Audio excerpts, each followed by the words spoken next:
یہ زندگی میں وہ ٹائم ہوتا ہے، اور پردیس میں رہنے والا اپنی زندگی دے کر پیسہ کماتا ہے، اور جب پیسہ آ جاتا ہے زندگی نہیں رہتی۔ آپ کے ماں باپ نہیں رہتے، آپ کے بچوں کا بچپن نہیں رہتا، آپ کی بیوی بوڑھی ہو جاتی ہے، آپ کے دوست یار آپ سے جدا ہو جاتے ہیں، آپ اپنا علاقہ، خوشی غمی سب چیزوں سے دور ہو جاتے ہیں۔ آپ کی زندگی صرف ایک پیسہ کمانے والی مشین بلکہ اے ٹی ایم مشین بن کے رہ جاتی ہے۔ آپ مہینے کے مہینے اس سے پیسے نکالتے ہیں اور گھر بھیج دیتے ہیں، یہ آپ کی زندگی ہے۔ پردیسی بندہ جب ایک دو سال بعد گھر واپس جاتا ہے تو اسے سب کی شکلیں تبدیل ملتی ہیں، بچے بڑے ہو گئے ہوتے ہیں، جو جوان ہیں وہ بوڑھے ہو گئے ہوتے ہیں، اور اس سے بڑا ظلم کیا ہوگا کہ وہ جب واپس آتا ہے ملک سے، آتے ٹائم گھر والوں کو کہتا ہے اچھا میں چلتا ہوں، 2 سال بعد فلاں مہینے میں آؤں گا۔ اس سے بڑی زیادتی اور کیا ہو سکتی ہے؟ اتنا مجبور ہے کہ 2 سال بعد اس کو آنا ہے، وہ اپنی مرضی سے آ جا بھی نہیں سکتا۔ اچھا، جب ہم پردیسی چھٹی جاتے ہیں تو گھر والے بھی مہمان کی طرح ٹریٹ کرتے ہیں، آپ کی صحیح غلط ہر بات مانتے ہیں کہ 10-15 دن کے لیے آیا ہے، جو کہتا ہے سن لو، اور دوسرا پیسے بھی تو دیتا ہے۔ میں نے بہت سارے پردیسی لوگوں سے ڈسکس کی ہے، جب وہ 30-35 سال گزارنے کے بعد ملک واپس لوٹتے ہیں تو ان کے بچے بھی ان کی عزت نہیں کرتے ہیں، کیونکہ انہیں آپ کی عادت نہیں ہوتی ہے۔ وہ کچھ دن بعد کہنے لگے کہ ابا باہر ہی ٹھیک تھا، ہر وقت روکتا ہے ٹوکتا ہے، یہ نہ کرو وہ نہ کرو۔ بیوی بھی اب اتنی عزت نہیں کرے گی کیونکہ آپ بوڑھے ہو چکے ہیں اور پیسے بھی نہیں کماتے۔ یہ ساری چیزیں اتنی جلدی آپ کو ہضم نہیں ہوں گی، کیونکہ جب آپ پردیس سے آتے تھے تو آپ کو منسٹر جیسا پروٹوکول ملتا تھا، جو اب واپس آنے پر نہیں ملے گا۔ آپ کچھ دن تو ان سب لوگوں سے لڑیں گے کہ میں نے آپ کے لیے زندگی ملک سے باہر گزار دی، میں نے یہ کیا، میں نے وہ کیا، بٹ سب نے یہی کہنا ہے کہ آپ نے کچھ نہیں کیا، بلکہ آپ کی وجہ سے ان کی زندگی خراب ہو گئی ہے۔ فائنلی دل برداشتہ ہو کر آپ نے ایک کونا پکڑ لینا ہے، بیٹھ کے سوچتے رہنا ہے کہ میرے ساتھ ہوا کیا ہے، میں نے کیا کیا ہے۔ اس دوران لوگ آپ کو پاگل نہیں تو کم از کم یہ کہنا ضرور شروع کر دیں گے کہ بڈھا کھسکا ہوا ہے، اس کی باتوں پہ زیادہ دھیان نہ دیا کریں۔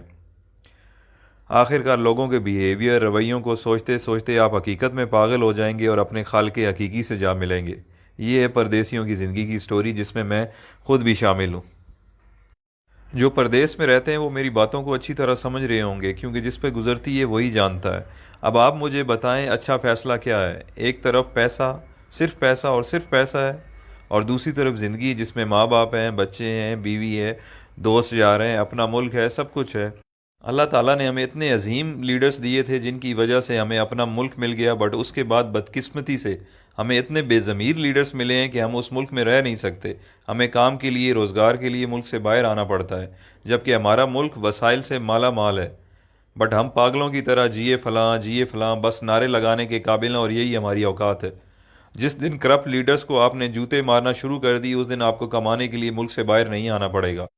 یہ کرپٹ لیڈرز اپنی اولاد کی غیر موجودگی میں علاج تک نہیں کرواتے، اور ایمانداری سے پردیس میں ایک محنت مزدوری کرنے والا غریب انسان اپنے ماں باپ کے جنازے پہ نہیں پہنچ سکتا۔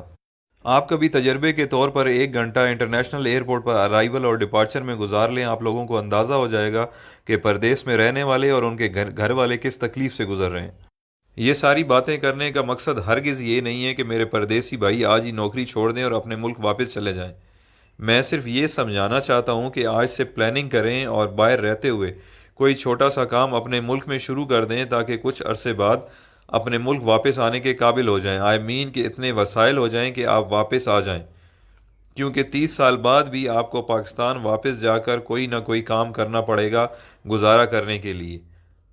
تو آج سے کیوں نہ شروع کیا جائے؟ سب سے اہم چیز جو ہے وہ ہے آپ کی ڈائریکشن۔ فار ایگزامپل، آپ پنڈی کی طرف منہ کر کے چلنا شروع کر دیں اور آپ کی خواہش کراچی پہنچنے کی ہو، آپ جتنی بھی جان مار لیں آپ نہیں پہنچ پائیں گے، کیونکہ آپ کی ڈائریکشن غلط ہے۔ تو سفر شروع کرنے سے پہلے اپنی ڈائریکشن درست کریں۔ آپ جیسا سوچیں گے، جیسا چاہیں گے، اللہ تعالیٰ اسی سے آپ کو نوازے گا۔ تو بڑا سوچیں، بڑا خواب دیکھیں۔ جب دینے والے نے کوئی حد، کوئی پابندی نہیں لگائی تو ہم خود کو کیوں لمیٹڈ کریں؟ بزنس ہو، ایجوکیشن ہو یا نوکری ہو، سکسیس آپ کو اس فیلڈ میں مل جائے گی، بٹ دیکھنا یہ ہے کہ جس کی جستجو آپ کر رہے ہیں یا جو خواب آپ دیکھ رہے ہیں اس کی اہمیت، ویلیو کیا ہے۔ اگر آپ کی خواہش پڑھ لکھ کر سرکاری نوکری کرنا یا ٹائی والی نوکری حاصل کرنا جسے آپ وائٹ کالر کہتے ہیں، یا آپ بزنس اس پرپس کے لیے کر رہے ہیں کہ چلو سکون ہوگا، کچھ کام نہیں کرنا پڑے گا، تو بھائی آپ کے خواب بہت چھوٹے ہیں۔ دنیا میں بہت کچھ ہے۔ کام ایسا سلیکٹ کریں کہ اگر آپ منزل پر پہنچ جائیں تو آپ اپنے اور اپنے گھر والوں کے ساتھ ساتھ خاندان، محلے، گاؤں، شہر اور معاشرے کے لیے فائدہ مند